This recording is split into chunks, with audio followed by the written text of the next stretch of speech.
အေဂျင့်တရားရေးကော်မရှင်ဥက္ကဋ္ဌနဲ့အဖွဲ့ဝင်များကြွရောက်လာပါပြီခင်ဗျာ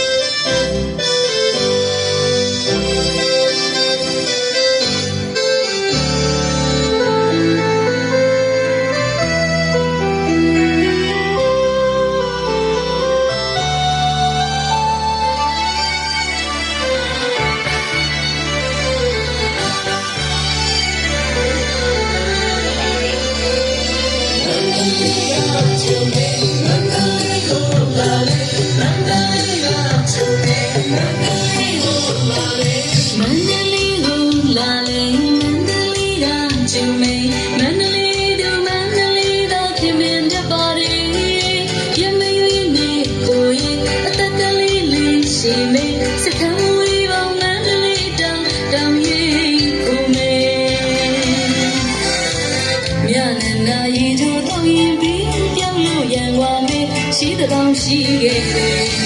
။ညာနာစိတ်ချ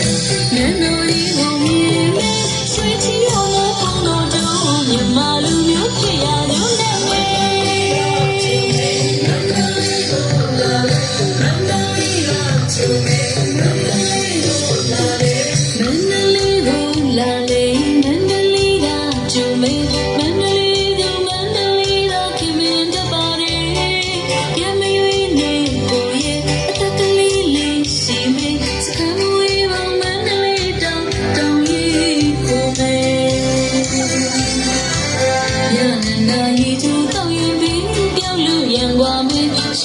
ရှိခဲ့တယ်။ညာနာစိတ်ချနန်းတော်လေးကိုမြင်မယ်ဆွေချီအောင်လို့ပေါင်းတော်တို့မြမလူမျိုးဖြစ်ရလို့နဲ့မယ်။ဘုံလာမမဲတော့မန္တလေးမုံလေးစားကြမယ်။နန်းနေအေးကြီးလက်ဖက်တော့ဂျုံအုပ်ကလေးနဲ့ထည့်တယ်။ဘုံလာမမဲတော့မန္တလေးမုံလေးစားကြမယ်။နန်းနေအေးကြီးလက်ဖက်တော့ဂျုံအုပ်ကလေးနဲ့ထည့်တယ်။မဟာသမရေဓမ္မသမရေမန္တလာရီယောဓမ္မဒီလူယောပါတယ်ရှင်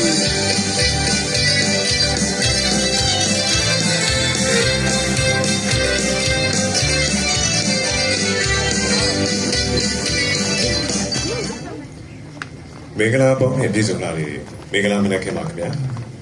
မန္တလေးတက္ကသိုလ်ရာပြည့်တပင်ဖွင့်ပွဲအခမ်းအနားကြီးကနေလိုက်လဲဝေးထွေဆောင်နေကြိုဆိုပါရခင်ဗျာဒီကနေ့ကျင်းပတဲ့မန္တလေးတက္ကသိုလ်ရာပြည့်တပင်ဖွင့်ပွဲအခမ်းအနားကြီးတို့ကြွရောက်ချင်းပြပေးပါတော့ပြည်တော်စုသမ္မတမြန်မာနိုင်ငံတော်ယာယီသမ္မတနိုင်ငံတော်လုံခြုံရေးနဲ့အေဂျင့်တရားရေးကော်မရှင်ဥက္ကဋ္ဌဗိုလ်ချုပ်ဘူးကြီးမယောင်လိုက်ကော်မရှင်အတွင်းရေးမှူးတွဲဘက်အခမ်းအနားစီစဉ်ပထမပိုင်းနဲ့ဒုတိယပိုင်းနှစ်ပိုင်းခွဲပြီးကျင်းပဆောင်ရွက်သွားမှာဖြစ်ပါတယ်။အခမ်းအနားစီစဉ်ပထမပိုင်းမှာတော့မန္တလေးတက္ကသိုလ်ရာပြည့်သဘင်ဖွင့်ပွဲခမ်းနားကြီးကိုဖဲကျိုးပြည့်၍ဖွင့်လှစ်ခြင်းရာပြည့်သဘင်အထိမ်းအမှတ်ကပီးမော်ကွန်းကျောက်ဆာအားစက္ကလုံးနှိပ်ဖွင့်လှစ်ခြင်းနဲ့အမွေးနသာရေးပတ်ပြန်ခြင်းမှတ်တမ်းတင်ဓာတ်ပုံရိုက်ကူးခြင်းတို့ဖြင့်ဆောင်ရွက်သွားမှာဖြစ်ပါတယ်ရှင်။အခုပထမဦးစွာမန္တလေးတက္ကသိုလ်ရာပြည့်သဘင်ဖွင့်ပွဲခမ်းနားကြီးကိုဖဲကျိုးပြည့်ဖွင့်လှစ်မှာဖြစ်ပါတယ်။သို့ပါ၍ဖဲကျိုးပြည့်ဖွင့်လှစ်မဲ့မင်္ဂလာနေရာမွန်တို့ကြွရောက်နေရာယူပေးပါရန်ကော်မရှင်တွင်ရင်မူတွဲဘက်အမှုဆောင်ချုပ်ဗိုလ်ချုပ်ကြီးရေဝေဦးကော်မရှင်ဖွဲ့ဝင်ဒုတိယဗိုလ်ချုပ်ကြီးရာပြည့်သမ္မတရုံးဝန်ကြီးဌာန1ပြည်ထောင်စုဝန်ကြီးဦးတင်အောင်ဆန်းပညာရေးဝန်ကြီးဌာနပြည်ထောင်စုဝန်ကြီးဒေါက်တာချောချောစိန်နဲ့မန္တလေးတိုင်းဒေသကြီးဝန်ကြီးချုပ်ဦးမျိုးအောင်တို့အားလေးစားစွာပန်ကြားအပ်ပါတယ်ရှင်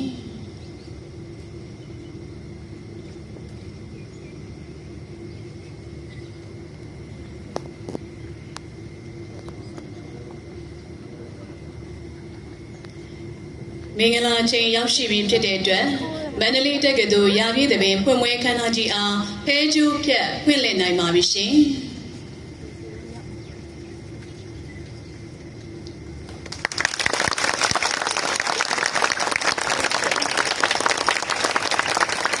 ဒီလိုမန္တလေးတက္ကသိုလ်ရာပြည့်သဘင်ဖွင့်ပွဲခမ်းနားကြီးအားဖဲကျိုးဖြတ်ဖွင့်လှစ်ပေးတဲ့အတွက်ကျေးဇူးတင်ရှိပါတယ်ရှင်။